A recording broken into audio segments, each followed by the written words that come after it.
All right. Let me count down real quick and we will get started. All right. Here we go. In 3, 2, 1.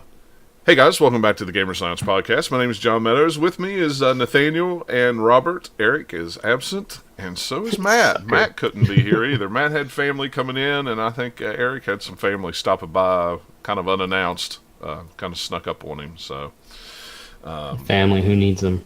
Yeah. That's why I just live close to the ones that I care about.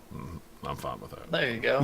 Then you don't have to worry about it. If they drop in unannounced, no big deal. So they used to live down the street, so But so we thought we didn't get to record last week. I was super busy Sunday all day, and by the time I got done mowing yards and doing stuff like that, I went to bed at like 9 o'clock. So it was like it's a good day.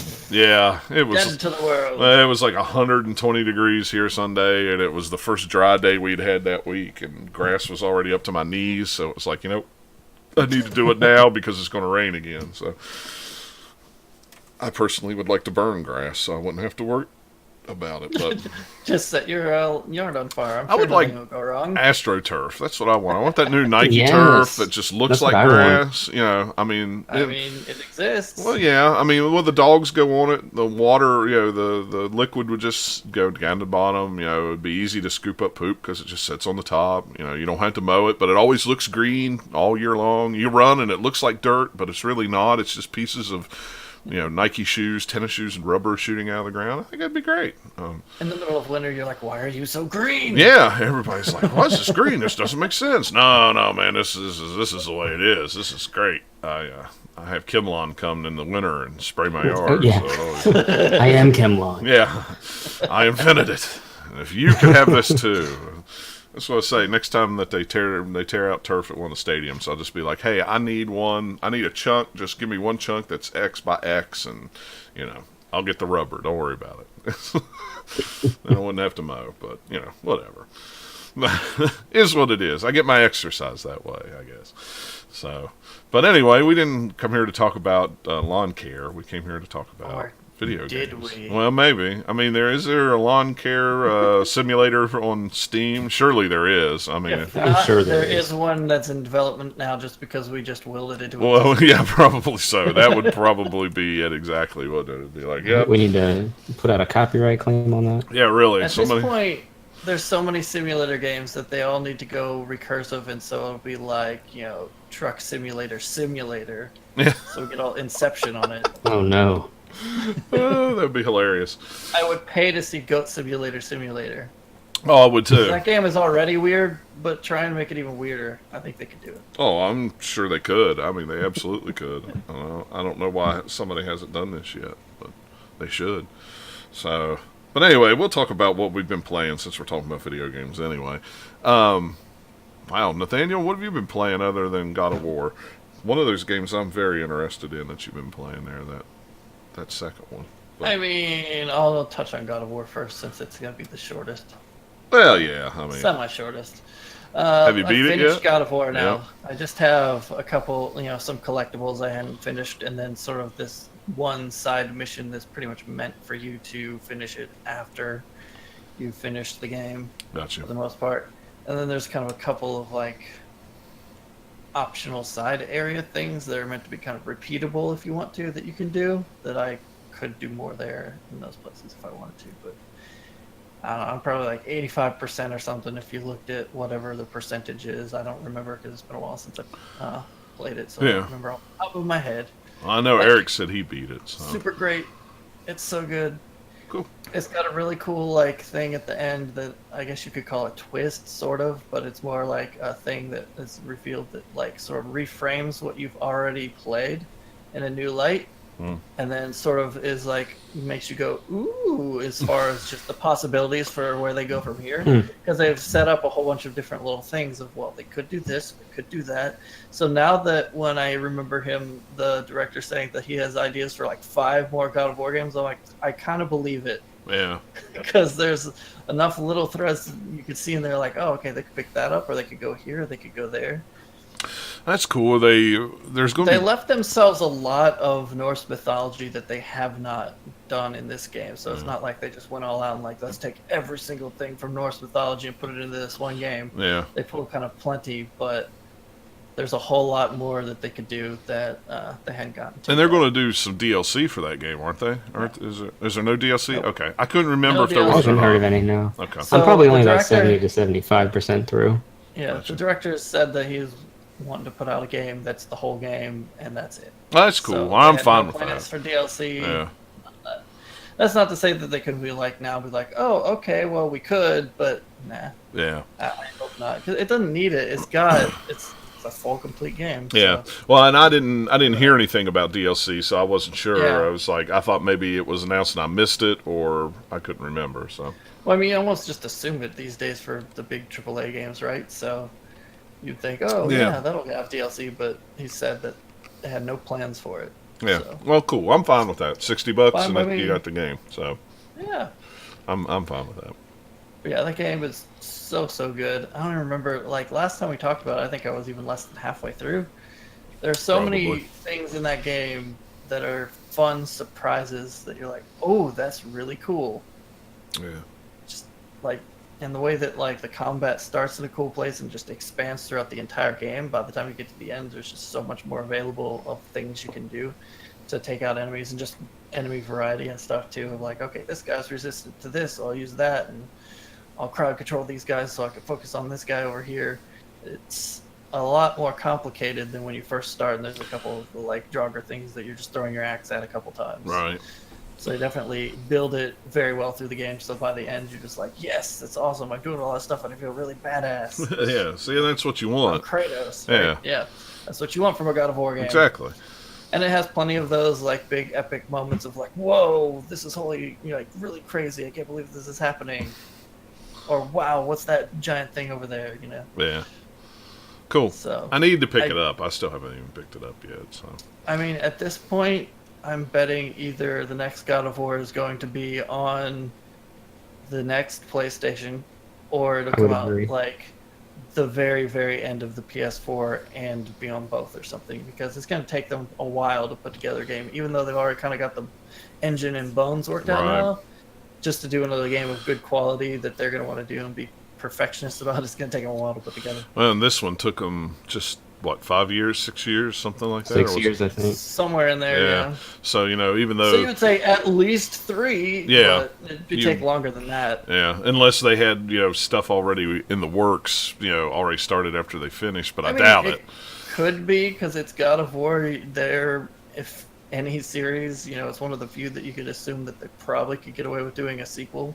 Yeah, 'Cause I figured it will probably do well, and then it's just exceeded even any semi-lofty expectations. They've sold a whole lot of God of War, so yeah, we'll yeah, definitely be getting a new one. It's just a matter of when. yeah, exactly. And I'm guessing it'll probably be, well, kind of ties into some of the news that they talked about this week. It would not surprise me if it was, the PS5 when it come out. So it'd be about right. Maybe, like you I mean, said, even 4 or if the 5. news- we'll get to it in the news later, but even if it's like, okay, there's all this and we get a PS5, it's still going to be years away. But Yeah. even then, it's going to take them that long just to make a God of War. What if, like, the next God of War game was like a launch title for the next PlayStation? That Yeah. would be kind of almost like Breath of the Wild for the Switch, Yeah. where it's like this really big, huge game right at the start. Right? That would be an insane title to have as your launch title. Yeah. That would make me want to buy a new console, even though I'm not ready to buy a new console right, Right. now. I know. Then have to that would give me an excuse to buy one. Because as it stands right now, if they come out E3 and go, yep, it's coming out sometime between this Oh, and they this, and that they won't. But I'm just saying, if they would, I would be like, I'm not really Like, interested. even Microsoft isn't going to talk about hardware at E3, like new hardware, because they just did. Oh that, yeah, right? I So- would hope not. I would hope they wouldn't talk about new hardware because holy crap, It's I the would be. Xbox One X squared. Ugh. Or, If I was No. an Xbox One X owner, I would be PO'd if they started Yeah. talking about new hardware. so there's not going to be any mention of hardware this year, and even next year would be like a little bit iffy on that, I would think. So whatever. I don't know. It'll be It don't interesting. matter. Yeah. It don't matter. I'm fine with the way the consoles are for right now, anyway. Yeah, I am this too. This is like the sweet spot where all the games come out. Yeah. Like all the really like big cool games because everybody sort of figured out the hardware and now all the good stuff comes out. Unless you're an Xbox owner, then it's just like. And it's like, what are you doing? Yes. Are you saving it? Something will come out eventually. I also picked up Dark Souls Remastered on PC because it's half price if you own the original release of it. Oh, is it? I haven't opened up Yeah. my Steam for a while. I need to do that because So it was only $20 instead of 40. that's not Are you that. gonna play it through all the way again? I don't know. I've played a few hours. I've gotten through just to like the first kind of boss, the whichever demon that's on the bridge. Yeah, I My can't brain remember is the. failing right now.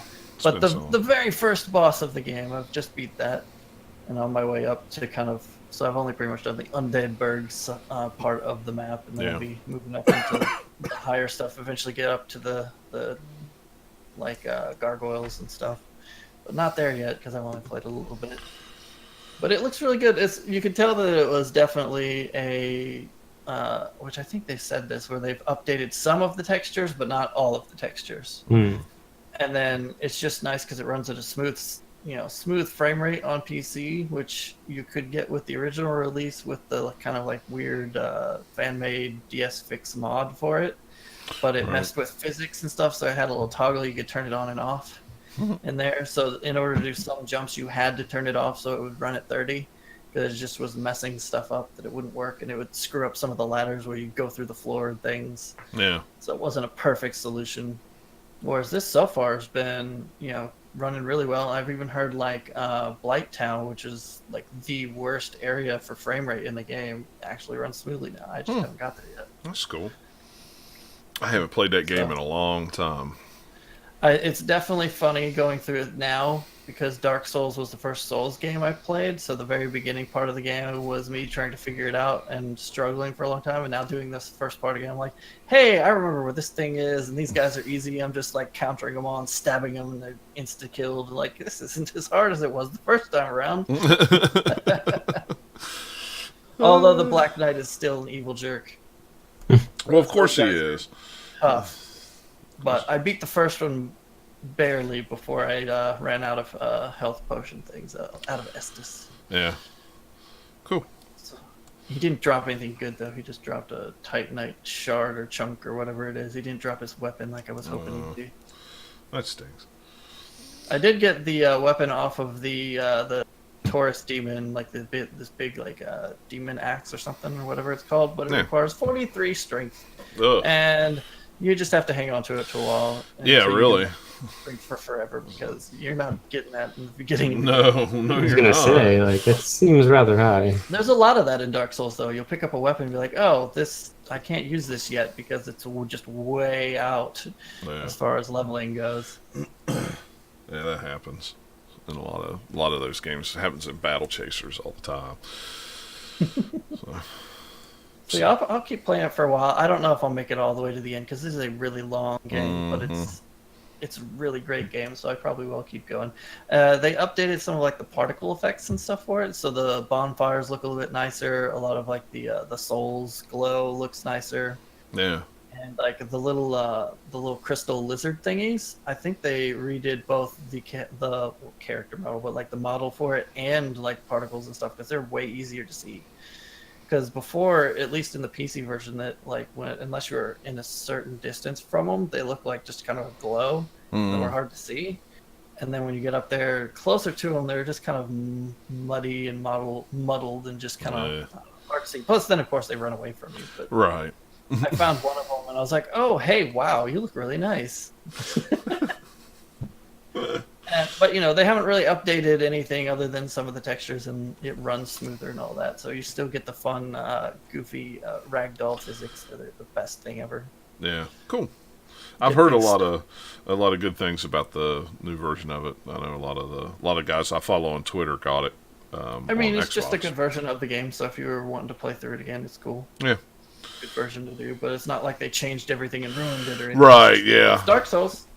And that's what you want. I mean, So you can tell, like some of the stuff, a lot of it, like brick textures and stone textures on walls and things, seem like they've been updated. But a lot of the character stuff, is not. For some of the clothing, it's still kind of blurry, but some armor pieces are. So some of the enemies seem sharper in their armor pieces. So it might just be some specific thing got some updated and some didn't, because they figure, well, nobody's gonna keep this very long because it's your starting ratty gear. Right. Yeah. That's my guess, but I would have rather seen a Demon Souls remaster. I mean, sure, but they're never gonna do that unless they get someone to do it, because that's just PlayStation, right? So Yeah, it's only on PlayStation, Dark and Souls it's makes a little more sense as far as just overall places people can buy it. It's Atlas too. Atlas is the one that published it, so they would have to be the ones that I don't know. Demon Souls is the only one I've never played, although I've watched playthroughs of it. That's the one that I played the most because I bought it when it came out because it looked so cool, and I played it the most of any of them. I mean, it's kind of like whichever Souls game you play the first is probably going to be your favorite. Yeah. It seems like. So Dark Souls is mine, but also I think even if I had played Demons first, I still think I'd like Dark Souls better. I think Bloodborne's my favorite. Yeah, I haven't played enough of Bloodborne to like make it go over Dark Souls. Yeah. But I do like how Dark Souls is very methodical. Mm-hmm. And Bloodborne purposefully switches that up, and it's still fun. But I don't know. Right.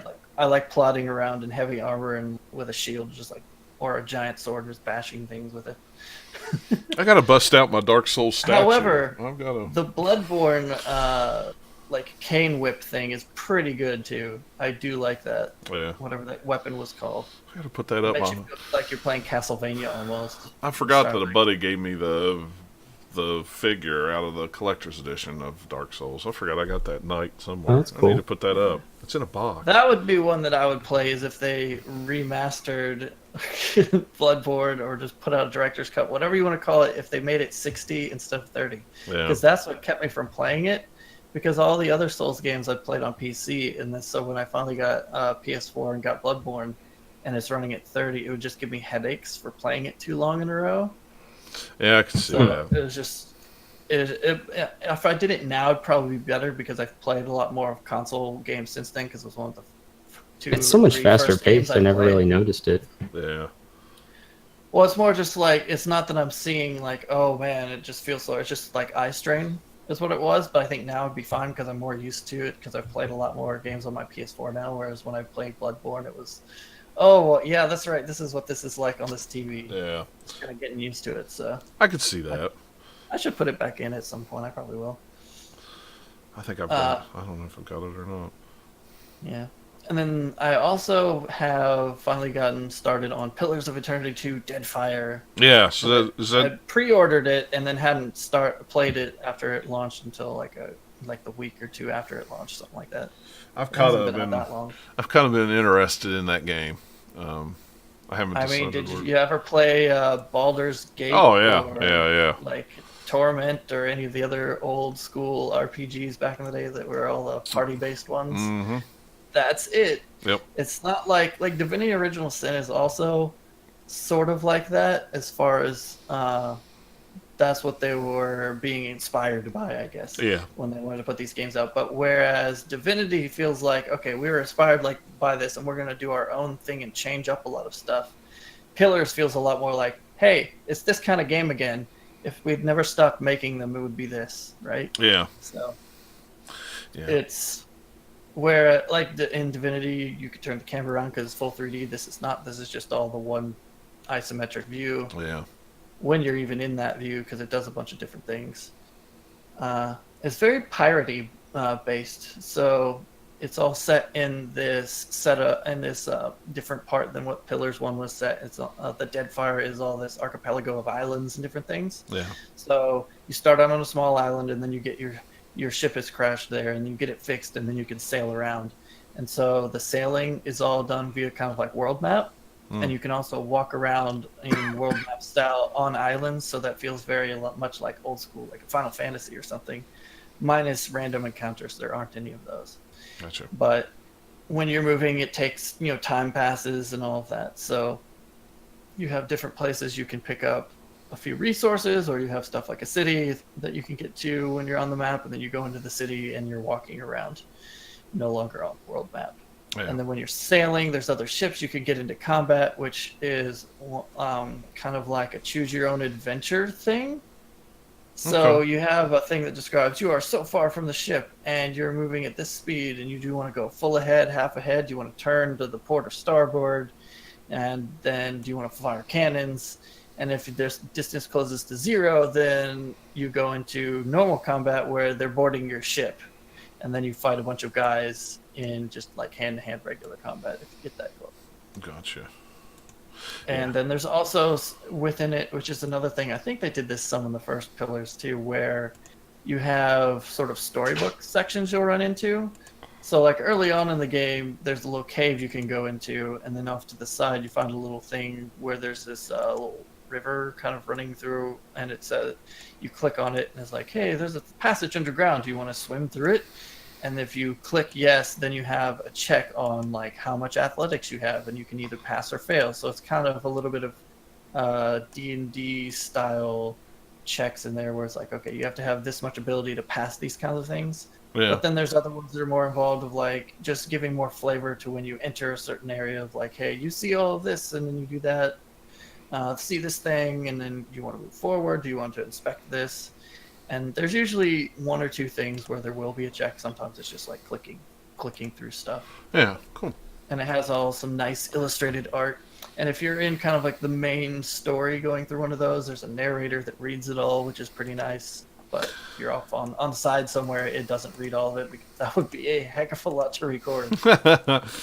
Yeah, I have thought about picking it up for PC. I originally was thinking about, believe it or not, they're going to bring it out on the Switch, and I was like, ooh, that would be interesting to be able to play in handheld. If I remember right, the first Pillars came out on consoles. Yeah. So this one they're planning to it. I don't remember how long it's supposed to take them to do it. Yeah, I don't either. I mean, Do not play this game on a console. Yeah, Unless they wildly change up how it controls, and even then it might just be, it's not the kind of game for that. It's a lot of like, click here to go here, have a ton of like different menus for just like skill trees and conversations with people and all of your inventory and all of your journal and all these things. It's just, you could get through it with a controller control scheme. It just wouldn't, it'd be much more cumbersome. Yeah, and that's kind of what I thought. It's like, well, let me wait and see what they do with the console, if it's just straight up port or what. And it's another where this is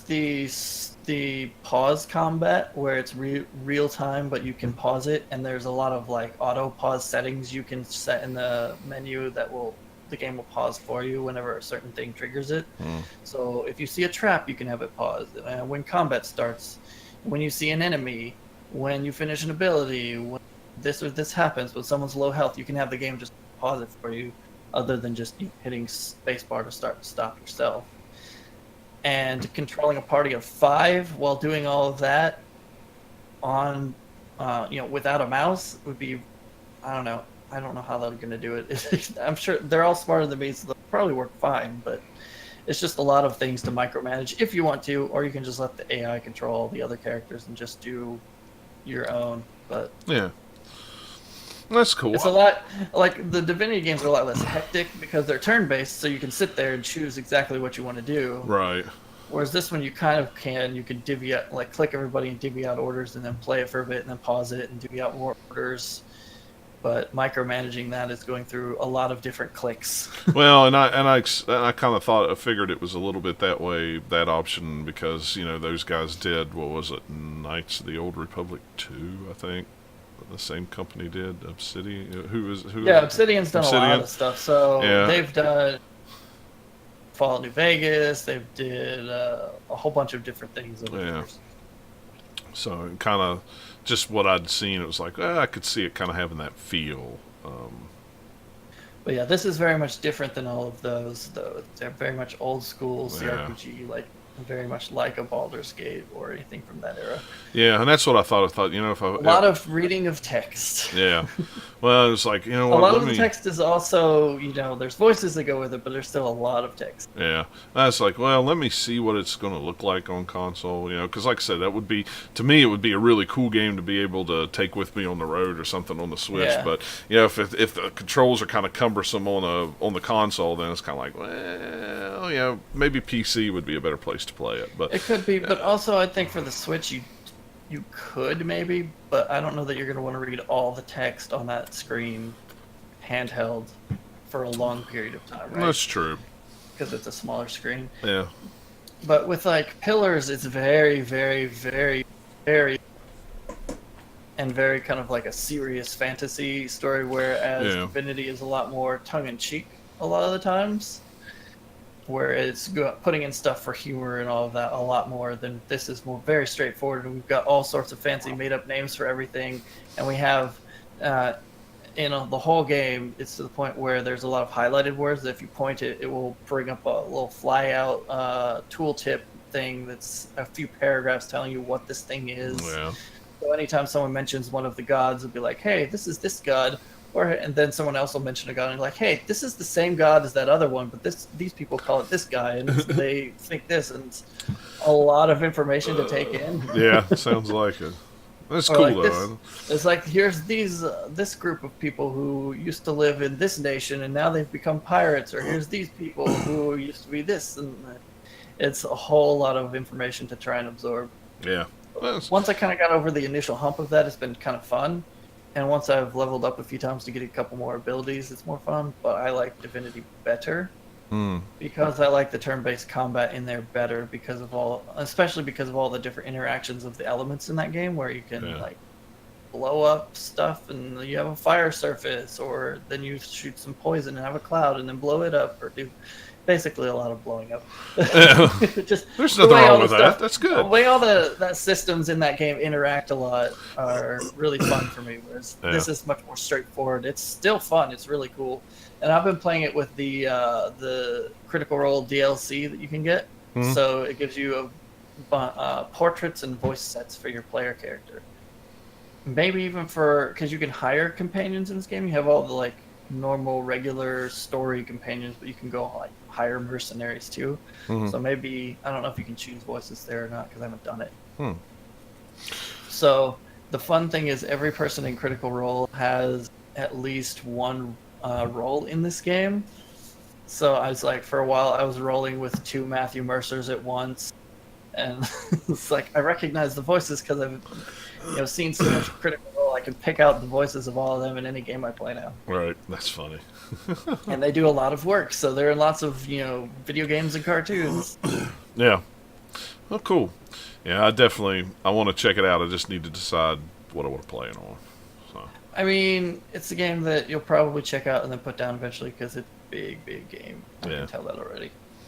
Yeah. I got to the big city, like the main city island that has 5 different main zones. I've only just now, after about 6 hours there, excuse me, gotten to the last zone. Oh, wow. Just from wandering around and exploring everything, and like, oh, here's this shop, oh, here's the palace at the top, here's this or that, and I've got all these side quests now. So much stuff. I haven't even gotten back out onto the ocean yet. Yeah. Well, that's cool. That's cool, though. Yeah, it's got a lot to do in it. That's, you got your money's worth out of it, which is important. If you like this style of RPG, definitely give it a try. It's pretty fun. And I do. I like those kinds. So, I've actually been playing quite a bit of. It's all been on Switch. I bought a physical copy of Battle Chasers the other day when it came out. I had been waiting on it on the Switch. I don't know why. I could have got it on PS4 or Xbox One or whatever, but I kind of wanted it on Switch. I'm kind of glad I waited. It's a really cool game. If you like Western-style Japanese RPGs is the best way I can describe it. It's turn-based. You got a group of 3. I wish you had a party of 4 instead of 3, because you got a total of 5 characters to choose from when you get so far into the game. I think I'm about 10 hours in or something like that. I've got all the characters. But there's a couple of characters I'd like to carry with me all the time with the other 3. It's like, man, I really wish we could do 4 instead of 3. But, I mean, I get it. I understand. But it's a really fun game. The art style is really cool because it's very comic book looking.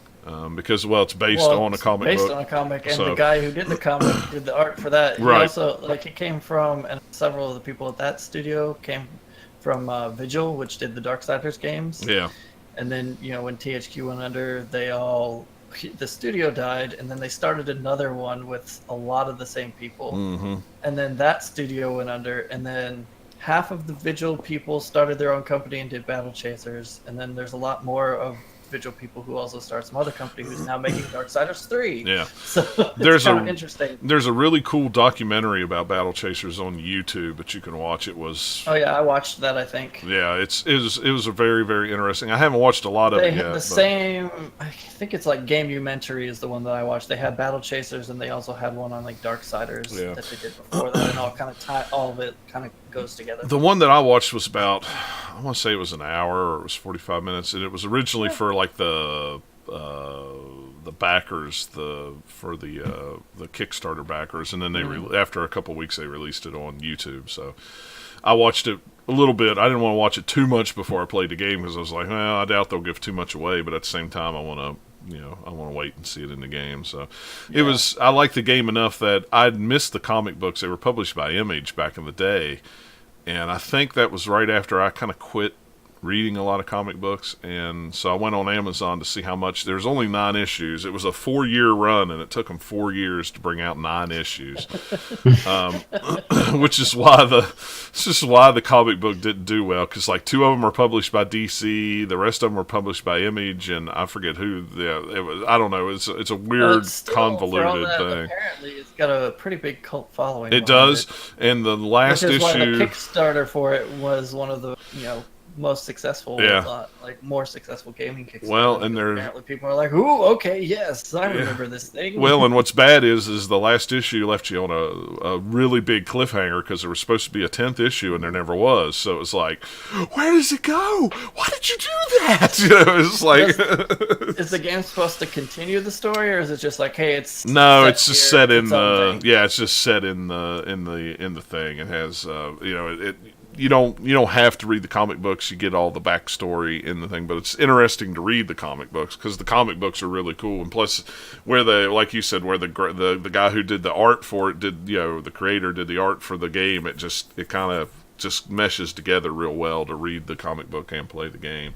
I don't know how long the game is, but I'm still in the first section, and I've been there for, like I said, 10 hours. And the dungeons, you start a dungeon and it takes a good hour to go through the dungeons. I mean, it's old school. You go in this dungeon, search every corner of it, run into bad guys, level up, go out, go back to town, get your stuff, maybe do a side quest or 2, then go back into another dungeon somewhere else and rinse and repeat. But it's very old school, and it's very, very cool.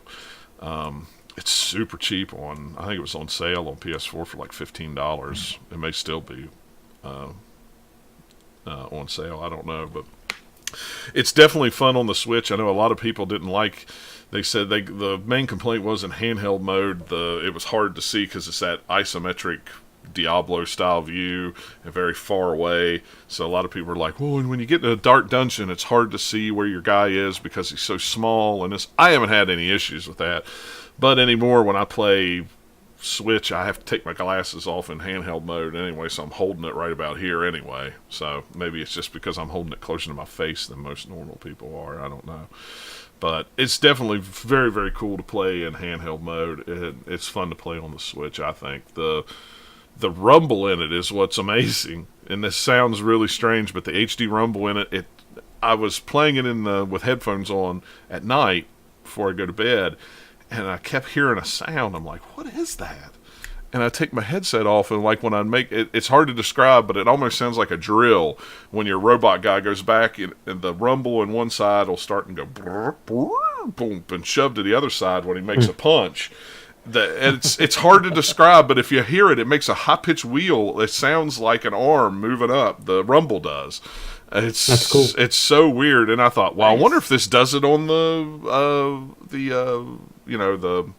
Pro controller. Yep, it does it on the Pro controller. I guess it's that HD rumble. Somehow I don't know. It's so weird. I meant to bring it down so I could like put it up to the microphone and you could hear it. It's so hard to describe because like I was sitting there playing it the other day when we were watching TV, and Nikki kept going, "What is that noise?" I go, "I don't know what noise you're talking about." And she would actually mute the TV, and I'd be playing. You could hear that rumble over the TV, just making that weird bolt. It was so weird. It's the noise is too hard to describe, But yeah, so I've been playing a lot of that, and what's bad is I got a copy of Ys 8 for review, and I really need to be playing that, because that review's like the 16th or something like that, and is the embargo on it. That's all I can say. I don't know why. I don't know why they put an embargo on a game that's been out on every other system for like 6 months. It's so silly. Ridiculous. Yeah. But I have to say, what I will say is it's one of the prettier games in handheld mode that I've seen. From dock to handheld, I don't see a difference. It's like, how Xenoblade was very blurry and very weird. And then some. Yeah. That's what I kind of expected it to be because it's the same kind of camera angle and the same kind of world and stuff like that. Not this one. I mean, it's crystal clear. It looks good in handheld. You stick it down and it looks just as good in handheld as it does on the TV. The cutscenes look really, really good, but it's like I need to play it, but I keep going back to Battle Chasers because Battle Chasers is so much fun.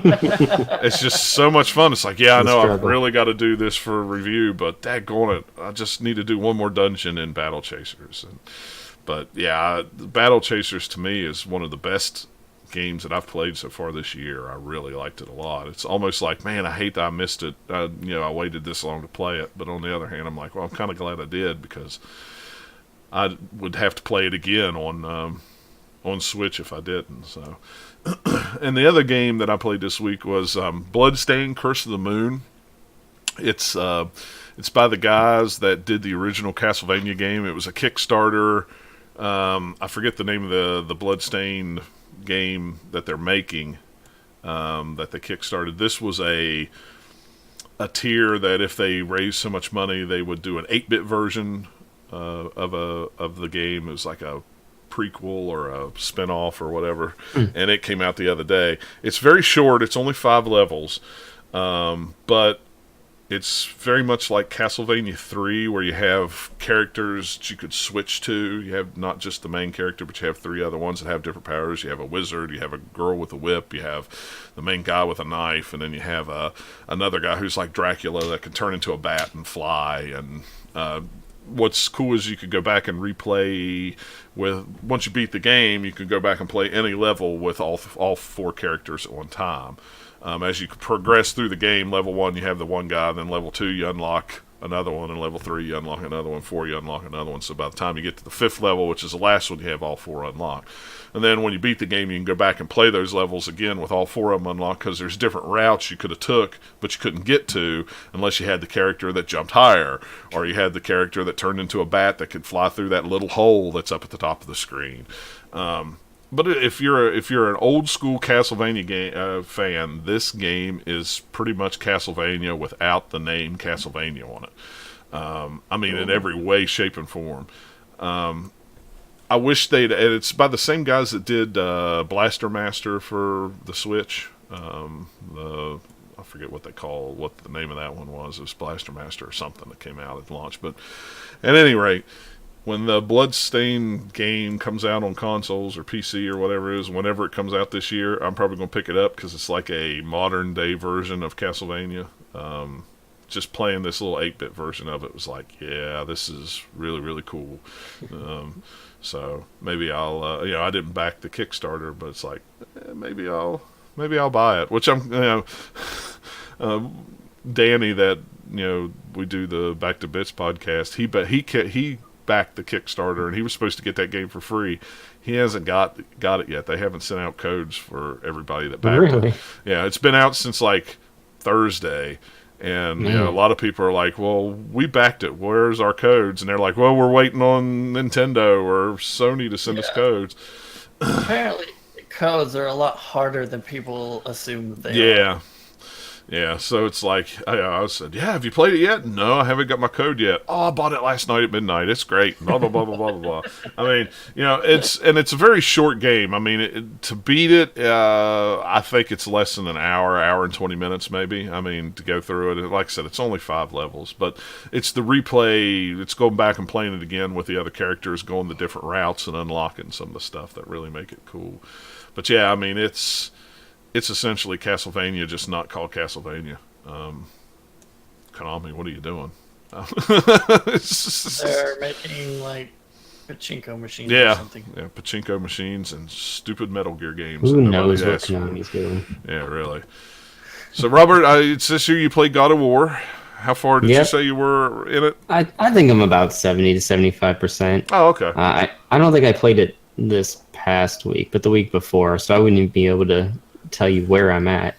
But I wouldn't want to spoil it anyway. Yeah. But Well, you you were- pretty much there's a covered it all. thing, and then yeah, there's a thing, and then this other thing that I'm not That's going to right. tell you about. It's really cool when you do that thing with that person in that place. Going somewhere. That's right. And you fight those guys. Yeah. All you need to know is the game is awesome, and if you haven't played it, you need to go play it. Yeah. Like I said, I have not bought it yet. I need to go buy it. Yeah, they did a really good job with God of War in making it a game for new people. Because I Yeah. haven't played, other than like a tiny little bit of pieces of previous ones, I haven't played the previous God of War games. All I did was watch kind of like a 10-minute YouTube plot recap thing before playing this one. And so I'm sure there's a lot of stuff that were, previous game references that I didn't know specifics on or just missed. Yeah. But they do a Yeah, good there's job of... here and there. There really isn't Yeah, that much, what they but do just is- knowing Kratos and how he's grown is, worth it. Yeah. Just in that. Well, they do a good job of showing Kratos has like this huge weight on his shoulders from whatever had happened in his past, and he has this. Even if you don't know the specifics of it, you know that he has a lot of just bad things in his past, Yeah. and he doesn't want to, have it affect his future, or he wants to move on from it. And so they kind of throughout the game kind of play with that idea. Yeah. Yep. Yeah, I need to pick it up. There was another one I needed to pick up too. What was it? I don't remember now. There's something else that was like, yeah, I need to go pick up a copy Many of that things. too. Yeah. I'm debating whether I want to pick up Detroit or not. Yeah, that's it. I was thinking about I Detroit do want to too. play Detroit. Because it's one where I was like, I liked Heavy Rain. I didn't play Beyond Two Souls. I'm kind of like, well, maybe for like half price is about where I would say it'd be worth it for me. But I don't know. It sounds like it's pretty good Yeah. from what I hear. I Or liked- At least, I liked Heavy Rain. I played a lot of Beyond Two Souls. I don't remember if I ever finished it or not. Well, it doesn't matter now. It was a PS Plus game, so I got it for free. So it's like, well, I'll beat it someday if I want to. But Yeah, I loved Heavy Rain. I didn't play Beyond at all. yeah, I So- have Well, Beyond. no. I have Beyond on PS3. I bought it on PS3 when it came out, and I liked it. I don't remember if I finished it or not. But yeah, that's the other one I thought about getting was Detroit. The one thing I've heard about it that I think is cool is it'll actually show you a bunch of like this branching tree at the end of each level. Yeah, Whereas before he'd said that David Cage has said he wanted to hide that so it's as transparent as possible. But what he's learned from his previous games is just people don't see any of that stuff or even know that it's there. yeah, So like that's why he kind of chose in this game to sort of surface that a little bit. So you're like, oh wow, this thing I chose these couple things and that meant I went way over here. But look at all this other stuff that's grayed out that I could have done. yeah. Well, the thing is with me is there's so much other stuff coming out that Yeah. it's like I want to play it. It's like, well, but maybe I'll I wait don't have a until. ton coming out. I'm just like gonna be fairly busy, and then there's one game in June that I really want to play, so I'm just kind of playing some of the stuff I've already got on my plate rather than adding to it. Yeah, well, it's like I'm thinking. It'd be a good summer game. Yeah, I'm trying to think of what else. There's something else. I'd have to look back at my pre-orders to see what I've like- got. Because I It's ended up. like- Going away, so if it's like August and I need something to play, I can go Yeah. to Detroit or something. Yeah, I All mean, I'm really looking forward to is the Shenmue HD remasters. oh kinda yeah, my- but my they haven't plan even for this said year. when they're coming out. That's what's bad.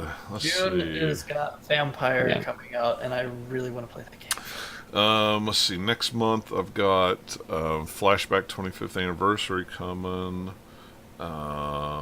That's Sonic Mania. July is Captain Toad and Shining Resistance Refrain. What's on the next page? Owlboy comes. I'm getting it at the end of the month. Next month is Project Octopath. I'm playing that one too. Yeah. And let's see. Then it's not until August is Monster Hunter on Switch, but that's no big deal. Spider-Man sometime this fall, whatever date they Which said Monster it was. Hunter is coming to the Switch? Generations Ultimate Edition. Wasn't that like one of the 3DS ones? Yeah, Mhm. it's one of the Okay, I was 3DS like, ones. I vaguely know Monster Hunter, so I kind of like had to guess. And then, of course, Shenmue 1 and 2, whenever that comes. And then in August is Yakuza again. Yakuza 3? No, it's Yakuza 2. Oh, right. Koima 2. That's August 28th. And then I've got a bunch of limited run games. I've ordered 4 of the 5 of those, and they won't start shipping until mid-June. So it's like bam, bam, bam when they finally come. Most of the stuff that I want to play is fall games at this point, so it's like nothing for a little bit and then everything. Yeah. Well, really, this fall, the only thing that's coming that I want to play is Red Dead and Spider-Man. Oh man, I want to play New Tomb Raider as well, man. Well, I want I to play forgot. it too, but that one I can kind of wait on Tomb Raider because But Tomb Raider and Spider-Man and Red Dead and Battlefield. There's something else I know I'm forgetting, so it's like everything all at once. yeah. All right, well, let's get into the news. Speaking of the new Battlefield and stuff, but we'll talk about the new Call of Duty first because everybody loves Call of Duty, and Everyone loves We're to the biggest complain Call of Duty about Call of fans. Duty. yeah. Let's see. I haven't played Call of Duty since Black Ops 1. I'm trying to think of the last time I played I- Call of Duty. You guys have played ones after I me, have know played that. them each year. The only one that I've completed was the World War II one since I haven't. the second Modern Warfare. I haven't played the last 2, I don't think. So yeah, World War II one was last year. Yeah, I didn't play World War II, which I still want to, but I just haven't. The single player was actually pretty good. Yeah, and that's You mean that thing the new Call of Duty isn't going to have? How about that? yeah, That's it? exactly. So That's how I know I won't be playing the new Yeah. one. Trying to yeah, I won't they're trying either. to pretend that, oh, we're just not going to do it. Really, they've already, like, if you read into it, like, yes, they were working on it, and they just decided, hey, we can't finish it, so we're going to kill it. Yep. And try and add something else instead. Why don't they just release Hey. it later, like as a download? I mean, Yeah, I you'd mean- think that if anyone could get away with it, they could. Oh yeah, absolutely. But October 12th is the release date. It's Black Ops 4. No single player campaign, but it has multiplayer. Has zombies, and it's going to have a battle royale mode. Yeehaw! A battle royale mode that they've said a little bit about, but they can't show it because they haven't finished it yet. Yeah, Because they probably decided to make it like a Oh. couple months ago. yeah. And what was it? It's going to have like one map at launch or something like that. I One read. massive or- map, yeah. Well, Yeah. I mean, that's a battle royale game, right? So Right. the map is big enough that you have a whole lot of stuff to kind of get through for a while. But Yeah, Spinner. I'm very curious to see how well that Call of Duty can adapt their engine to do a giant map, because Call of Duty is not Yeah. a long distance game. It's all mostly small to maybe a few medium-sized maps, but a giant, many kilometer map that a battle royale thing would have to be is like, how are they going to let that run? Yeah. Sure, their engineers, they have plenty of people to pay to like throw at the problem, but Well, yeah. I mean, that's not an issue. I don't know. I would be very surprised if it didn't have lots of issues when it came out, because you can't test it with millions and millions Right. of players. So Yeah. I mean, being so new and something they haven't done before, if it runs smoothly, then all props to them. Because Yeah, I'd be I would impressed. expect it, because Battle Royale, PUBG still doesn't run smoothly. right. Yeah. And Fortnite sort of runs fine when the servers don't go down. But But do people expect it to run fine? It seems like the genre that people just don't care if it runs fine. Yeah. But then again, this isn't a standalone battle royale game. It's in Call of Duty, which people would expect to be hyper polished because it's Activision who spends bajillions of dollars. Right. Yeah. I don't know. So if it's not, will people be angry, or will they just be like, "Oh, it's royale, it's fun," or who knows? I guess we'll find out. Yeah, it's very, very strange to me. I don't know. It seems odd, but I mean, I get this. They've got the information that says how many people play single player, and how many finish single player, and this and that and that and this. I don't know. To me, I have no interest in online multiplayer with Call of Duty, so it didn't interest me anyway. The thing that I find the most interesting about this is why October? Are they also trying to get out of the way of Red Dead? Because normally it's November, right? Yeah, it's usually. It's been for a long time. Yeah. Yeah. Well, I mean, didn't even think about that. Well, if you take, was it they're coming out October. Was it, what did I say, October 12th? And then Battlefield 5, which was announced, it comes out October 19th. And then that's like 1 week before Red Dead. Yeah, and then Red Dead comes out. So it's it's like. But I don't know how much of an overlap there is between those games. Red Dead is a completely different kind of game, but it's also one that will suck up a lot of players. Yeah. For at least a little bit because they're excited about it.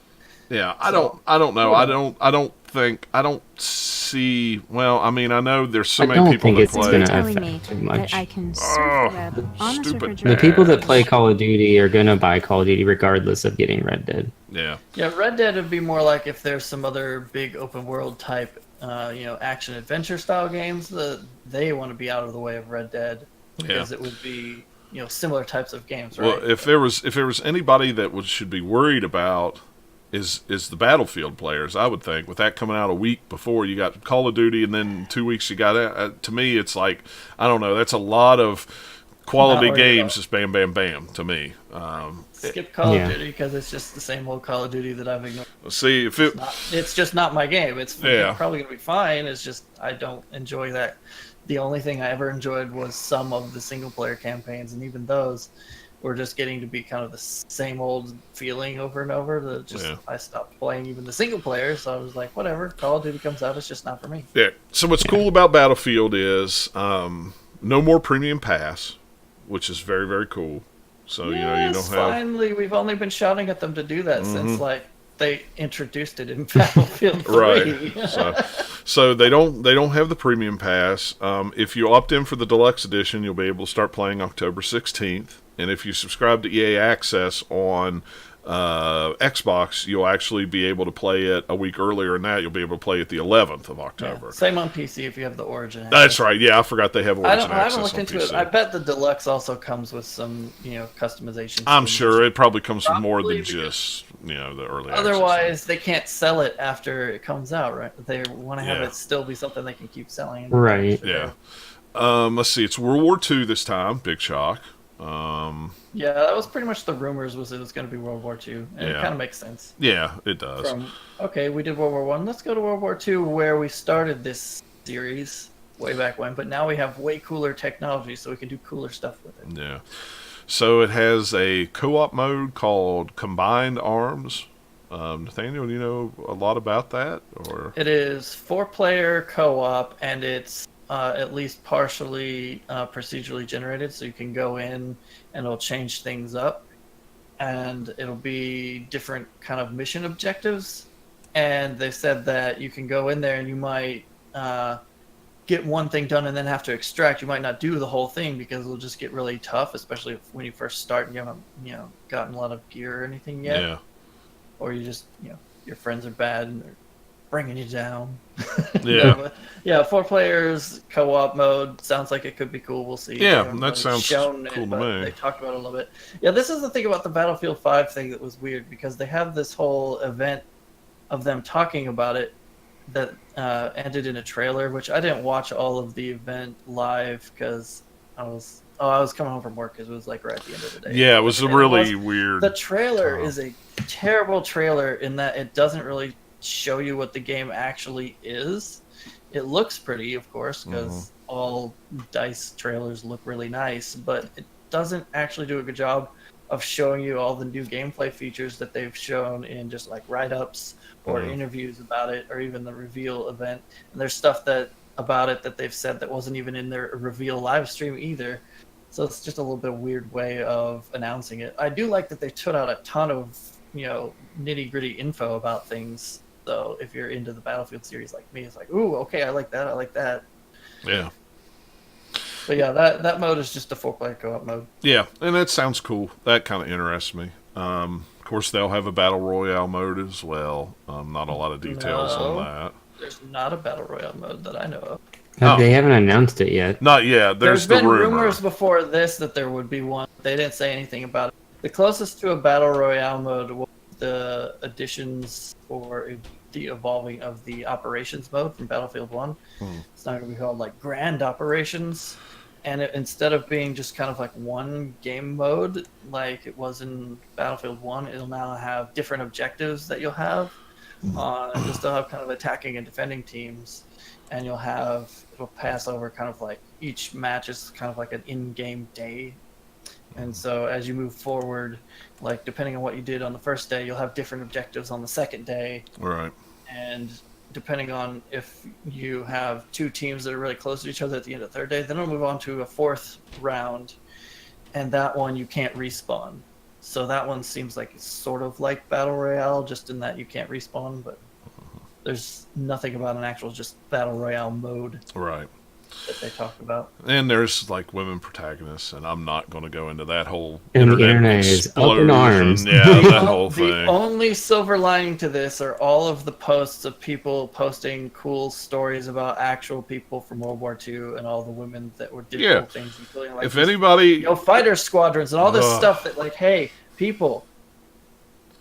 They exist. Yeah, they existed, and if you read anything of history, you knew this. Putting them in there is more historically accurate, so don't pretend that BS is the real reason that you're complaining about stuff. Yeah, they don't. And then even if it was, look at all the other. This is not a sim game, man. There's all sorts of dumb stuff. I blame the lack of not teaching history in schools anymore. If nothing else, it's tying into their customization stuff. So this game is going way over the top with customization, way than Battlefield. I mean, they got mad in the last Call of Duty also when there were females in the online portion. Stupid, toxic idiots spewing toxicity. This come on, man. If they all boycott this game, though, I'll be happy. Absolutely. Trash into the game. That is what somebody said. Somebody said on Twitter, they're like, you know what? I may play Battlefield because so many people are going to be pissed off about the women in it that they won't buy it. It might actually be enjoyable to play online. At the same time, can they just get so pissed off about all the women who exist in real life that they just go float off into outer space somewhere and leave us alone? Yeah, that would be nice too. But just shows you the caliber of people that are playing these games online. Oh yeah, absolutely. That's one of those things where it's like, hey, I play games, but maybe I'm not a gamer because a lot of people are just no. Yeah, it's just no. Yeah, exactly. Speaking of online multiplayer, No Man's Sky will receive online multiplayer update in July. I wanted to talk more about Battlefield, man. This is a Battlefield. What else is there to talk about? No Man's Sky. You don't care about No Man's Sky? Okay. No, actually, if you just watch the trailer, do yourself a favor and read on some of the stuff if you like the Battlefield games, because it sounds like this one, at least on paper, from all the different changes they're doing, is going to be a lot different. It does. It's a lot more tactical. There's a lot more focus. They've said a lot in the squad is more important even than it already has been in Battlefield before. So you can revive squad members no matter what class you are. Yep. But it'll take more time, and you can't get them to 100% like a medic can. And then there's differences in the way the guns will handle. There's going to be differences in different movement that you can do as far as crawling backwards while prone. You can run while you're crouching. All sorts of these little things that add up to be way more exciting than what the trailer by itself. Yeah. But running while crouching isn't realistic. Yeah, because you can't move faster. You have to go real slow at a snail's pace to crouch. I personally am excited to shoot down a plane with a machine gun. I saw a video of that. That was pretty cool. It's actually a grenade. Oh, was it a grenade? Oh, see, I saw the guy But had a it's so machine tiny. gun. So it's like it's all these little things like details that they talked about are actually in the trailer if you know to look for them. So that one, some guy picks up a grenade and throws it away, and then the guy with the machine gun shooting it, and it hits the grenade. A plane just happens to be flying by because yay, scripted trailers. Yeah, right? really. But it does. The first time I thought the same thing. It looks like he just shoots it out of the sky. Yeah, with a that's couple what I thought. I bullets. was like, man, he just shot that plane out of the sky with a machine Like, gun. ooh. That is awesome. Everyone in Battlefield has God mode machine guns. Yeah, yes. really. I like God mode machine guns. Yeah. But No Man's Sky. No Man's Sky, July 24th, it'll be out on Xbox. They're going to have the multiplayer update that'll be with all Finally. versions on Xbox. It will be PvP and co-op, which is kind of cool. Elements of That kind of makes me want to revisit it. To be honest. and I will. I will don't totally still own revisit. it, Oh, see, I so- still own it. I have it over there on the shelf. Now, I'm Yeah. not saying it's been out of the box in quite a while, but I have it on PC, so of course I still have it. It's my They Steam should library. Yeah. they should finally offer it as a PS Plus game. they will at some point, but it won't be when the Xbox version comes out because there will be pitchforks and fire when people. Well, too bad. Buy a PlayStation. Yeah. If you want So, it free. I mean, but yeah, I will definitely. I'll definitely try it out. That was one of the things as me and one of my buddies really wanted was multiplayer on it. We wanted. It to would have meet been each other. great. Yeah, it would have. I so. can't go back Even to with that how it game. was. I Yeah. had my fill of it. I just don't want to go back to it because I just want to play all the other things that I've got. I already played that game, but I'd Yeah. be curious as if I hadn't, what I would think of playing it now that they've added all this stuff into it, and then multiplayer here is like, is it a lot more like what we expected it to be now? If I'd played it with that was my first experience, I don't know. Yeah. So all the Xbox people, like, yeah, here you go. You get the full version first when you Right. get it. You don't have to go through all the other updates. Yeah, and you stuff. didn't have to Wait, worry who about all the knows? stuff that we went through when we bought it and went, what the crap? Speaking of Microsoft, and a weird thing on their Insider show or whatever it is they announced an on-rail Halo for arcade called Halo Fireteam Raven. Now, when I say That picture arcade, does not look very good. well, it's not this picture is not what you want to see. You want to see the picture of the actual arcade unit. I mean, we're talking. Well, I assume it's one with like It's one got of the- guns. It's yeah. it's big. There's 4 separate screens. It's like Time with- Crisis Halo. Exactly. It's very odd because I'm like, where would you play this at? Because Dave and Buster's. Buster's. I Yep. guess. I mean, I'm sure it's one of those things. It's like, hey, whatever company makes these, they've already made however many other types of this game. Hey, look, Halo's an IP that's fairly popular that we haven't done one of these for yet. Hey, can we do this, Microsoft? Sure.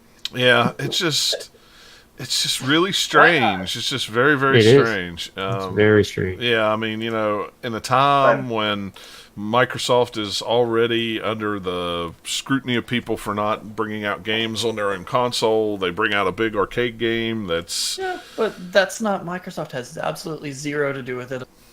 Well, they have enough to Here, do have a with it couple to say that they want it. I mean, this is apparently something I would be Microsoft willing to bet wants. it was almost the other way around, that this company said, hey, can we use Halo? And they're like, sure, you have to pay us this much. Here you go. I The don't story know. of it sounds Think kind of of all cool. the licensed Yeah. games that you see with that. It's like there's a stupid Terminator one at the theater that I walk by every time I go to see a movie. There's like running the theme song and blasting it as you walk by to go see the Yeah. movie.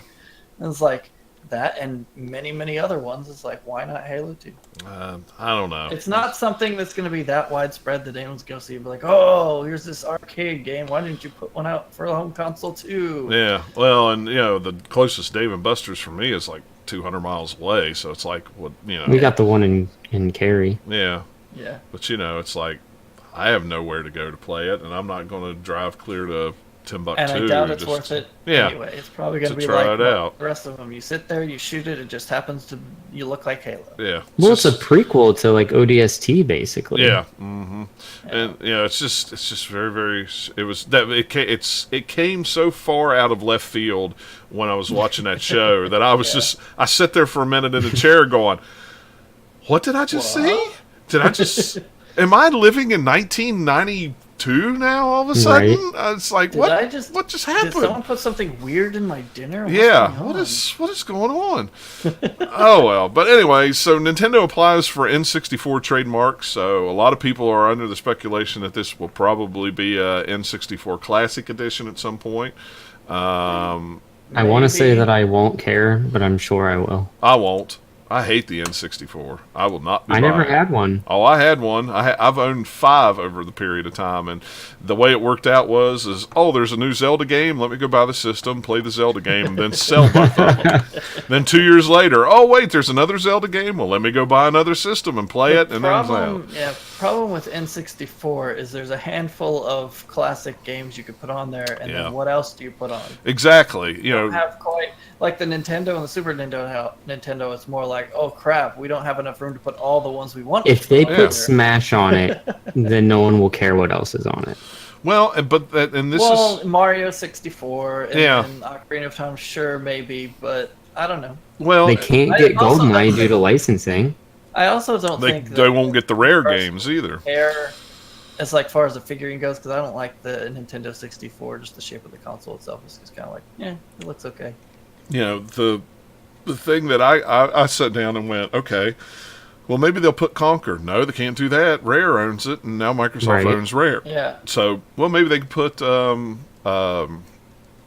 Jet Force Gemini. No, that's Rare also. That's Rare also. Yep, that's Rare also. So I'm going through all these games. I'm sure they could pick some things or make deals to get certain things on there, but I don't know. Well, the Nintendo and Super Nintendo are way more popular. I'm sure the N64 also is going to be popular enough they could sell it.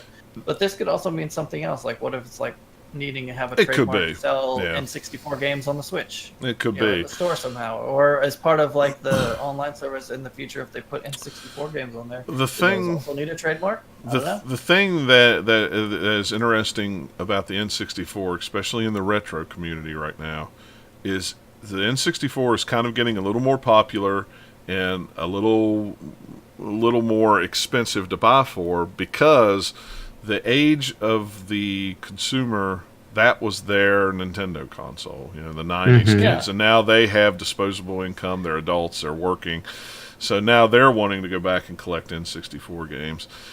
The only thing that I can see with a mini console is it's going to have to be probably a little more powerful than the the N6 or the Super NES and the NES one, because I look at some of the things on a Raspberry Pi, and you have to have things set up really, really good to get N64 to play on the Raspberry Pi, a little bit more. So, I mean, I don't even know how many games they would want to squeeze on there anyway. Yeah. You know what I want? I want them to do a GameCube Mini. I don't care if there's games on it or not. I want that tiny thing to be even tinier for no. Have you seen the HDMI adapter by, I forget the name of the company. It's like GN something. The adapter for the HDMI adapter for the GameCube comes in a small box about this big that looks like a GameCube.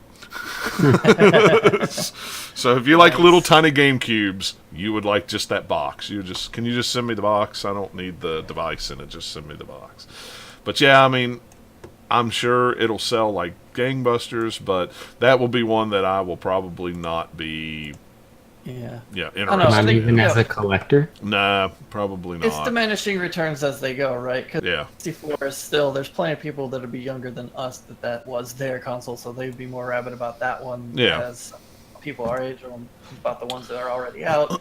But then you get to the GameCube, there'd be some, and then it's like, oh, it's the Wii. It's just a little rectangle. Yeah. Yay, the console itself wasn't the cool part about it, and you couldn't really do mini versions of that without Wii remotes, because all of those games controlled that one. But who knows? It's just a patent file. It doesn't mean anything. But I mean, I'd say there's probably a good 95% chance that's probably what it is. We're thinking of it all wrong. It's going to be N64, the large edition. Oh no! Oh, with terrible controllers. You really will need 3 hands. Nintendo really. 64 XL. Oh my god. Coming soon. Let's see. What if Sony. it's a portable N64? That'd be cool. Well, and it may be just N64 games for Sony's for Nintendo's online. That'd be something. I had the Oh, next story already pulled up, so Yeah. it had Sony right there in my face. So maybe virtual. Well, we know it's not going to be called Virtual Console, but maybe it's going to be something on the Switch. Who knows? I mean, it's hard to tell. I mean, and sometimes they just, companies just renew or refile patents all the time or trademarks all the time for nothing other than to have, that name reserved if they ever want to use it for something. So who knows? So nobody else can swoop in and steal it. Yeah, exactly. So who knows? So Sony came out. This was back on the 22nd, and the Sony president in Japan said, our CEO said. That the PlayStation 4 was going to be entering the end of life. The internet blew up because they expected them to stop making PS4s like that day. But what he said was Sony was going to focus on PSN and PS4 games until 2021. They have sold like 79 million units since March 31st. Which is an ungodly amount. That's pretty okay. Yeah. Mostly what this means to me is they're saying, hey, we've already sold a bunch of these, and we'll still probably sell some more, but we've, sold the majority of what we're going to sell. Let's focus on putting out cool games for it. Yeah. Well, And even if you're saying it's the end of life, that's still several years. Yeah. And then you look at how they've gone before, there's going to be plenty of overlap, too, where there's still going to be stuff. Right. Well, PS4. 2021. I mean, this is pretty much in line with what we thought anyway. I mean, who didn't expect a new console generation to start sometime after 2020? Well, I think what a lot of people, I think the last console generation going a little long in the tooth kind of made some people think that's. But we're almost at that point now. Well, yeah, I mean we are. But I don't think we've ever. I think what a lot of the rage was people bought PlayStation 4 Pros, thinking that we're going to get another 5 years out of this, and we may. Well, you what don't I know. see from this is it's not that, oh man, it's going to be stopped right there in 2021. It Yeah. means PS4 up through then, and then after that is when we'll start splitting our focus to the new thing and have Right. overlap. Right. Just because a new console launches doesn't mean that they're not going to have the other one around. Right. Well,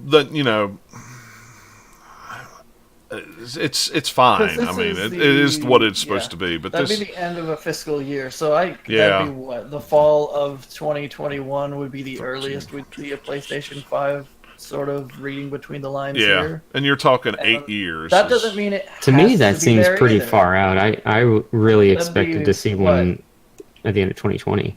Yeah, at the Yeah. end of 2021 would be like 8 years, right? Something Yeah, like that. 2021 will be 8 So, years. Yeah, I mean, sure, that doesn't mean that everyone's going to get it right, eh? exactly. Or even that you have to. I don't know. A lot of people though was like, I just bought a PS4 Pro, and I'm only going to get 3 years out of it. Well, nobody said that you're only going to get 3 years out of it. Right. Nobody said anything other than the fact that they're winding down. Now, most companies don't come out that quick and say 3 years. 3 years we're going to be winding down. Usually it's, hey, guess what? Here next year is a new console or something like that. But I don't know. It will be interesting to see what Microsoft says in a couple of months, because they have not said a word about anything. Microsoft has other stuff to worry about. I think this is a non-issue for me because of all the stuff we know that is coming. It's really to just PS4. non-news altogether. Yeah. It's like, of course, businesses have to plan things out, and that's still fairly far away. Yeah. You'll have plenty of use out of your Pro consoles that you just bought. The thing I'm seeing here is it's also timing out decently with 4K TVs, where they're just now starting to get on the downward trend to where more and more people can afford to get one or even maybe want to get one. So there might be a whole lot more of 4K TVs out in the wild in 3 or 4 years. which There would should be. There's more of an incentive to buy a more powerful console that can take advantage of Yeah. it even than the Pro or the Xbox One X can now. and so you can actually have a market to sell to them. Well, and what I've been reading from a lot of devs when they've been asked the question about what they want to see in the next console, the PS5 or the Xbox, whatever, and they want 4K and they want 60 frames a second, which is seems more than doable. Well, I mean, if you have better processing power, that means more things. And frame rate too. It can mean, hey, we can fit more animations in there, so things will look smoother because we can do more in betweens. You can do more AI stuff. You can do a lot more of the under the hood thing. It can even affect how many players can fit in certain types of multiplayer matches. All sorts of things that it touches. Yeah. So it'd be interesting to see what the console will be whenever they do finally announce it. I would be surprised if we hear about 2020, and I wouldn't even be surprised if they waited till 2021 to announce something like in depth. Maybe in 2020 they just sort of tease it like, "Hey, there's a PS5 coming." Yeah. You knew that already, didn't you? Right? Yeah. Who knows? Yeah. Who knows? Yeah. Things could change between now and then anyway. Exactly. Something different, and then like, oh, we have to change our plans. We have to either stretch this out longer or we have to put it out quicker. You never know. Yeah. The one thing that I thought was kind of interesting at the bottom or at the end of the article is they talked about PSVR. While it was growing, it was below market expectations. I don't know what that means. If that means that VR is going to be viable on the next system, or I would be very surprised if I don't think they're giving up on it personally. No. Yeah. I think all that means is, hey, this cool, awesome thing called VR that is going to be a big, hot new thing wasn't quite as big and hot and widespread as we thought it might be, as quick as it was. So it's probably just a little bit of tempering of expectations for business speak, not necessarily for our benefit. Well, it's expensive to get into, too. Of all of them, Sony has sold the most VR headsets. Yeah. Pretty much. Well, and they were the cheapest. Right, but they've sold a lot. Yeah, so that's part of it, is I think that VR technology, while it's kind of cool, one, we don't have the big, awesome killer app anywhere that you just absolutely have to try this. And two, the technology is expensive. And three, it's wired. Yeah, until it's wireless, it's not going to be massive. Yeah. Well, so you're only just now seeing a few wireless things other than the, put your phone in a thing that has been around for a little while. Yeah. There's a few wireless headsets that do some stuff, but not really gaming focused either. So yeah. It's still going to be a while, and VR I don't think is ever going to be a huge thing just because it involves people putting a thing on their head. Yeah, I don't either. One thing I will say about VR, though, I've noticed that a lot of the PlayStation VR games that were physical releases, apparently they were only one run, and some of those games are freaking expensive. I bet. Like $200 expensive. Well, I mean, you look at it, there's however many PS VRs out there, is a few million, versus the whole body of all the PlayStations. They're not going to print as many of those. Yeah, and what's funny is what happened was a lot of those games came out, GameStop, sold them for next to nothing, and then the price dropped of the VR, and then some more people bought the VR, and now they're like, well, I want physical games, not download, and then it's like it shot prices, secondary market prices up with some of those physical games. It was crazy. I saw that with Farpoint. They didn't produce enough of them with the gun controller, the aim controller, and they had to re-release it, but until they did, those prices were astronomical for a while. Speaking of Sony and into production stuff, I'm going to skip ahead for a second. Sony ends production of PlayStation Vita carts. So they haven't stopped necessarily with the Vita. They're just not producing physical Vita games anymore. And that is only in the West. That is not in Japan. So a lot of people have wondered, how this is going to work with game companies like a Limited Run, who are selling Vita games on a limited basis, and they have the next 12 months of games planned out for what they can pre-purchase pre-purchase those cards before they stop making That's them. true. Too. They can do that. So, and worst case scenario is those things are region free anyway, so they can always get them from Japan to get them in. And also, the Vita audience is limited, so they're not going to need a huge number of them anyway, so they could probably plan out exactly within close. Proximity. It's funny. I actually fired up my Vita the other day because I had bought Stardew Valley on the PS4 and it came out on Vita, and I got it for free because it was cross-buy. And then I started to play and went, wait a minute, I can play this on the Switch. And turned off my Vita and went back to playing it on the Switch. But it's nice to have that option if you do not have any other way. It's very cool that they finally brought it out on Vita.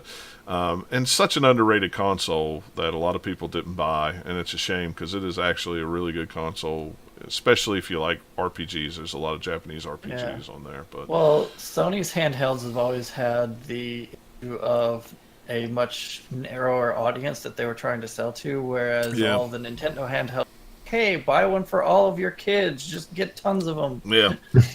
3 or 4. Like, there's so many people who will buy multiple DSs or multiple 3DSs. They were always kind of marketed as like the adults handheld too. Yeah. So there's gonna be people who are excited about that, but it's a much smaller audience total than if you're aiming to go for all of the kids, right? Yeah. It's just a little narrower. Microsoft revealed a controller for the I hate to say handicap, but it's an accessibility-minded Xbox controller. What's pretty cool about it is it allows you to connect all kinds of different controllers to it. Mm-hmm. There's big, large paddles. There's USB ports. There's thumbstick ports, there's connection buttons, there's 3.5 millimeter jacks all across the back of it. I've seen people plug everything from flight sticks into it to nunchuck style controllers like from the Wii U. But it's really cool for people who have disabilities or have what's the word I'm trying to think of here? It's very. I'm not sure which word you're looking for. The physical read your mind. Physical disabilities is what that could play. Well, the cool thing about this is apparently they worked with several different organizations to get feedback, and then they made prototypes and sent them out to a lot of people to test them, and then made changes based on all of that before they got kind of to this final version. Yeah, I think they worked with Able Gamers. Able Gamers is one of them. There's a couple that I forget off the top of my head. Yeah, it's really cool. Work into it, and I think it's really neat. It's for something that's an official thing to be so customizable, it's not going to be perfect for everyone, but it's going to hit a lot more people than because a lot of times they have to come up with their own solutions for things or get something that's super expensive. So this seems to be a really cool thing that's less expensive than other options that might not even be out there. It's totally programmable to whatever buttons you can make it whatever. You can make R this and I mean it's really cool. And what I find interesting about it is one of Nikki's kids that she has in 3rd grade has cancer, and he lost his arm. Because he had a break in his arm, and that's how they found out he had cancer. So he had a great big growth of cancer on his forearm, so they had to take his forearm. So I've been in contact with I forget the name of them. They do a lot of work with amputees with soldiers and stuff to get controllers so amputees can play. And something like this is just right up the alley of being able to anybody that has any kind of disability. Is it used? Can you use it on PC? I've never heard anybody say if it was PC compatible or not. Not sure. Yeah, I haven't heard either. I mean, if it has the same, output signals basically as a normal controller would, I wouldn't see why not. Yeah, I wouldn't either. Because you can take a normal, Xbox One or 360 controllers can be used on PC. So right. Is it wireless or is it corded? I don't know. I've never been able to. I would be surprised if it's not, but maybe it just isn't, or maybe they just need to get some to where it will. Yeah. On Windows, I don't know. Yeah, I don't know either. I haven't seen. I know. Maybe they haven't even said, so nobody knows. Yeah, I know Ryan that writes for us. This is what he works with. He works with disabled people in a religious organization. So he's trying to get in touch with Microsoft to get more information on it. Maybe even get a unit that they can allow people that they work with to get a hold of it. So I'm hoping maybe that he'll be able to get one and get some hands-on stuff so he can answer some questions that we don't have. Plus, we got E3 coming up. I'm sure they'll probably talk about it on stage, have it there to show what you could do. I doubt we'll get more details. They'll still probably just be a mention of like, look at this thing that we did, that you might have already read about, but here I'm holding it specifically. Yeah, well, and it'll be on the piece of it, because that's really just what they've shown the pictures of, is just the main piece of it that you can plug in all sorts of other things too, which is what makes it so customizable. Yeah. Well, they may have it on the floor where people, can see it and stuff. So, maybe some news outlet will get us more information. Just real quick, Shenmue 3 is delayed till next year. Nobody's surprised by this at all. Nope. I'm kind of happy. Yeah, I figured... Shenmue 3 is delayed till next year, and then we're just going to get up right now. Oh, what's that? I don't know. You cut off there. I missed the whole... We'll just keep delaying it. It's perpetually delayed. Yeah. No. That is the game. I mean, it's a big, open world, whatever style game that it needs to have time to do it right. And like I said, years have been going? Be super fast if they put it out this year. Yeah, well, and like I said, I said in the Slack chat, I was like, I don't care if it's another year or two. I want it to be good. I don't want it to be a half-assed game that comes out. You'll get some flack for it being delayed now. Yeah. More flack. If I kind of wish they hadn't and it's broken, right? So showed trailers or anything at this point. I wish they would have held off completely. Well, I haven't seen, the latest stuff. All I know is like some of the first sort of footage they put out of it, and I think that footage looked really, really dated. Rough. Yeah. The new trailers look a lot. It looks where they've done a lot of update on it. It looks a lot give them better. the time to bake it properly in the oven. Then when it comes out, it'll be as good exactly. as it will be. Well, as far as how it looks, or as close as they can get, because. I don't know. This is one of those games that has so many expectations on it for the crowd that's into it that it's probably not going to ever be able to live I don't know up if to it what you can want, live up to it. right? Well, and Because it's just got so many things that like, well, I want this and I want this and it needs to be this and then I need to be able to do every single thing in here. It needs to be the biggest game for it to ever. be a Shenmue game, it's gonna probably need to feel slightly dated too. Yeah. Well, and it's like I said with the HD remasters coming out, that'll give people time to play the game that has never played the game. But people got to keep even in check with what they're playing with those HD remasters, because they're not fully remastered. They're just HD versions of the Dreamcast games, in widescreen with maybe some new controller update. But graphic-wise, it looks like the 17-year-old game that it is, or 18-year-old game that it is, and that's to me that's fine. But to somebody new to the series, that might not be fine.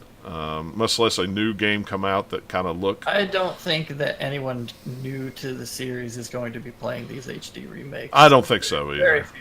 It's only going to be the fans like you who have been shouting for it for years. They're probably going to pick it up for the most part. There'll be a few, of course. Yeah, there always is, but there might be some new players who try and get 3 because it'll be an actual new game, right? But I don't even think that it's going to pull that many new people. It's mostly going to be people who are already fans of Shenmue. I'm hoping the delay is just so they can make the game save compatible with 1 and 2 and 3.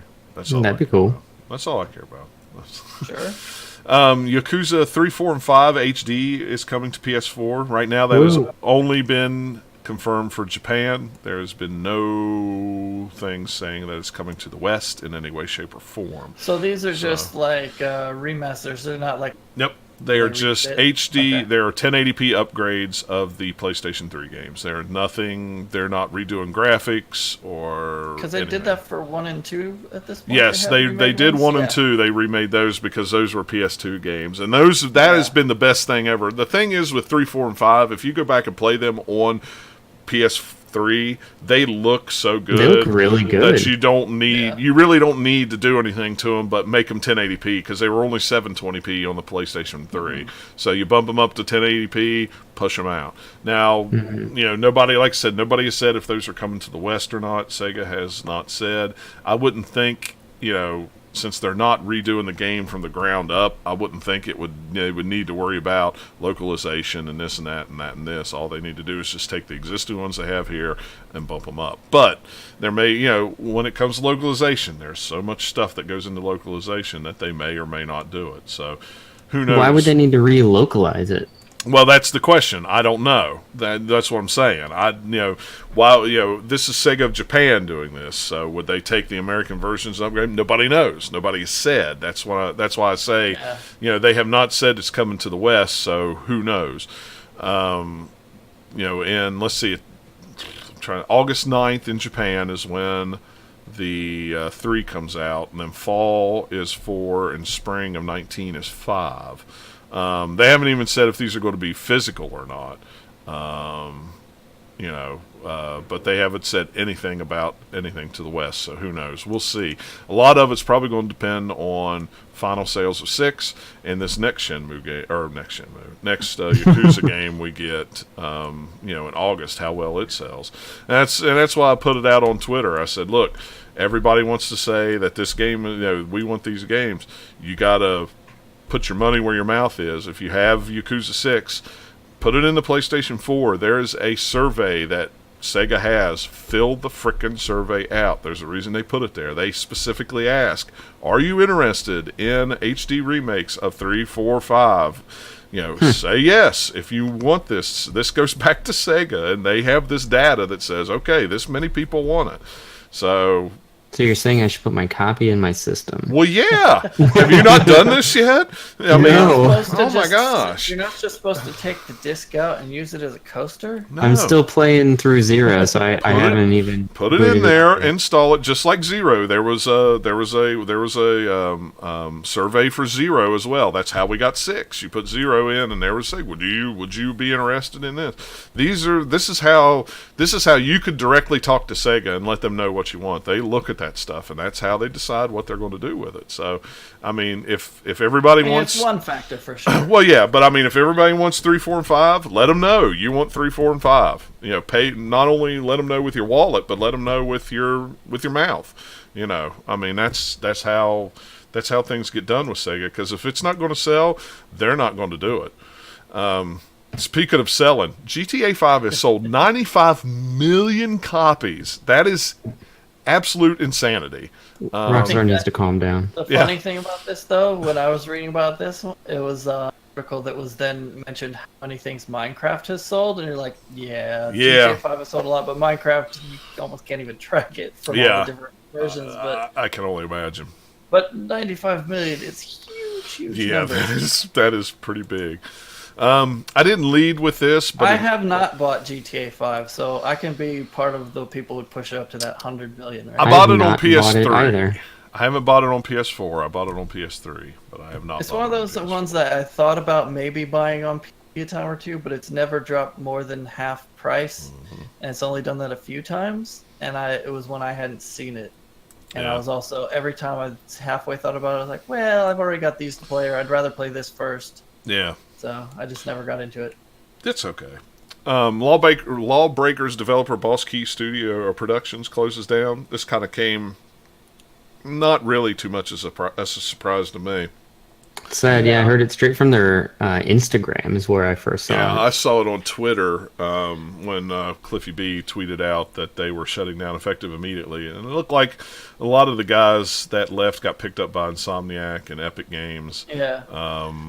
It's not surprising. They were playing catch-up the entire time that the studio existed. Yeah. They're just a victim of, one, Overwatch is the only thing that people wanted to play as far as, like, team shooter stuff went. So Lawbreakers already had a very big thing to try and, overcome there. And it was one of those games that the people who did play it said, yeah, it's got some interesting stuff in there, but it looked kind of just generic on the surface of it, just looking at a little bit of like trailers or something, like, oh, it looks like just another shooter, right? So you'd have to be a little. There was no hook to pull you in to see the rest of what was interesting about that. So I just knew didn't there do was well. I knew there was trouble when all of a sudden Radical Heights come out, and it was nothing but a battle royale set in the 80s Well, yeah. game, and it kind of came from out of nowhere, and they said, "Here it is. It's really rough, but here you go." They And specifically have said that was a last-ditch effort to try and make some money to keep the doors open.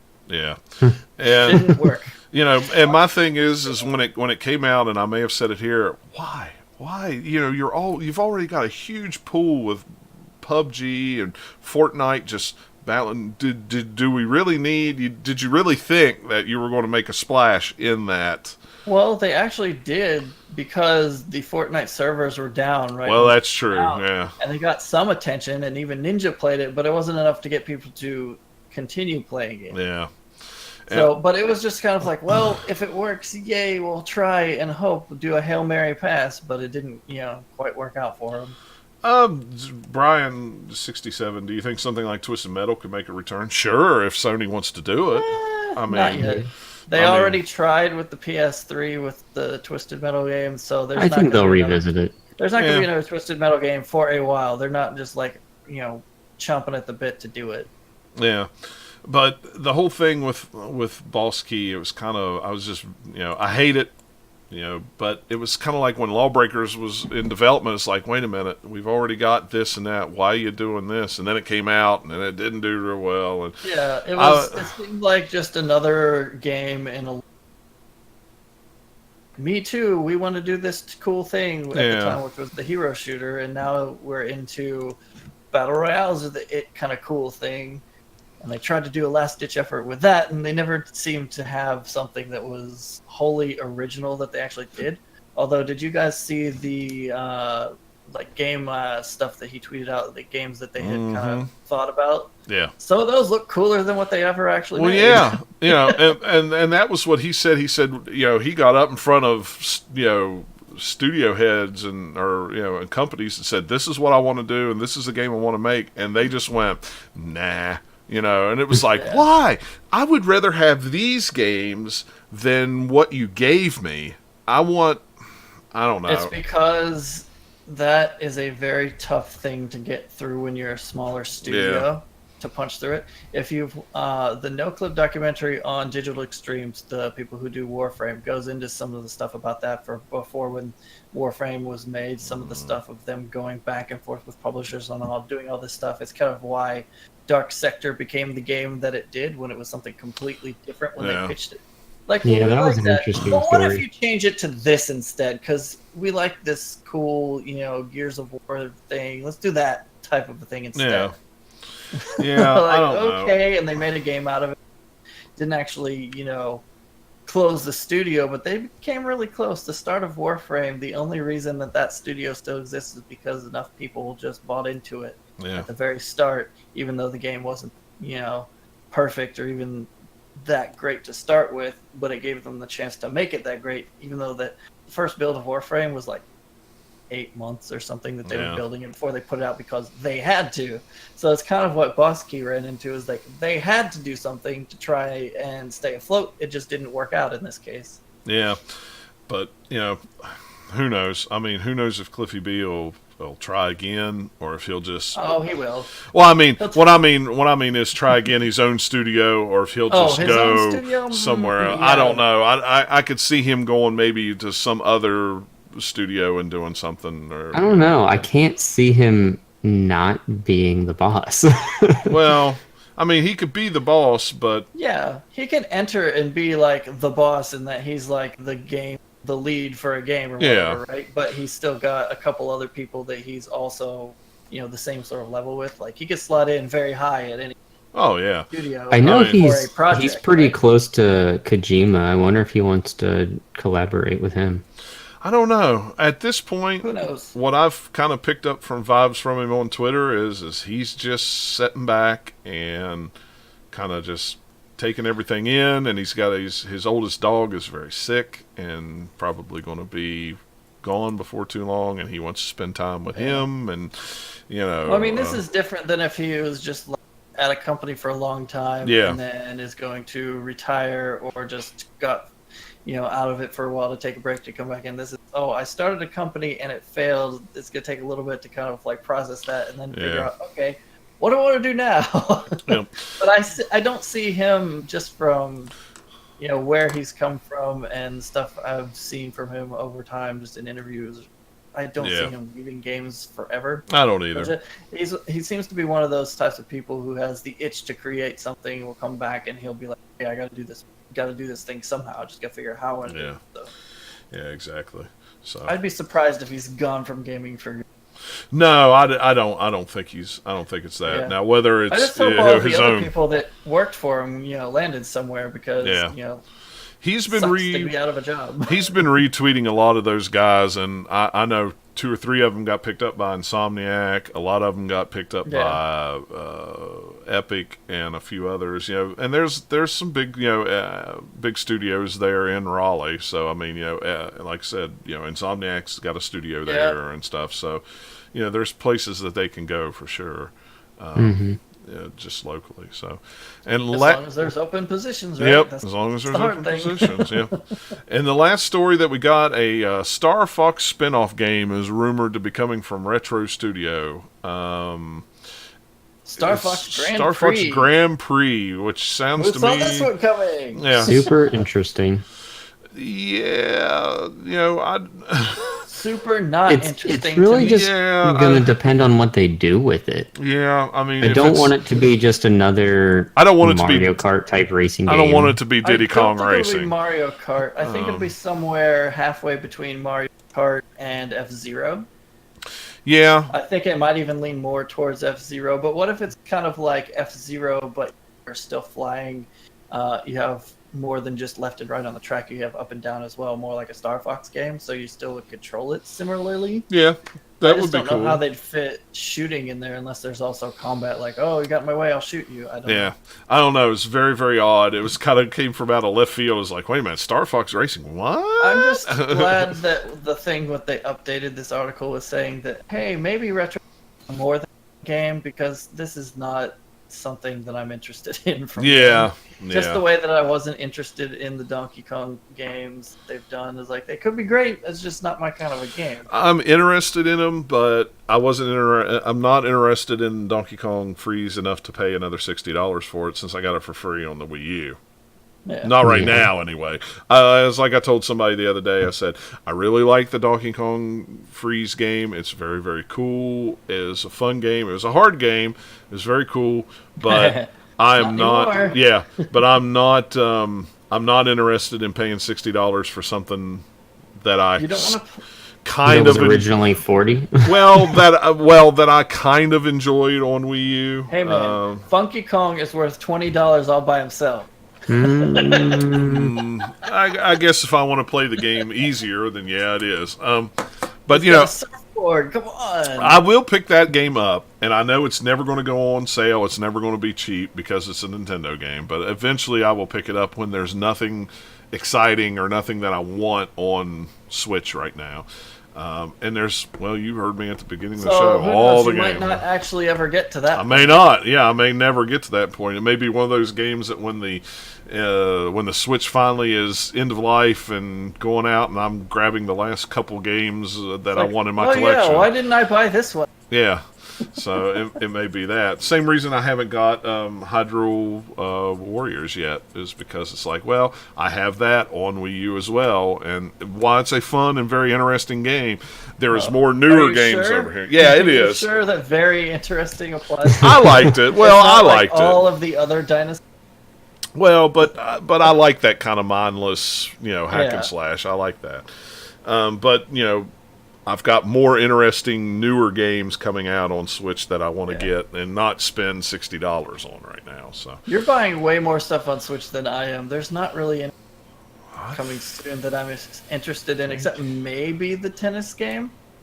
Which I've got the demo of that. I am interested in Mario Tennis. I just haven't had a chance to play it. Yeah, I've got it downloaded. I've got the demo downloaded right now. I haven't had a chance to play it yet.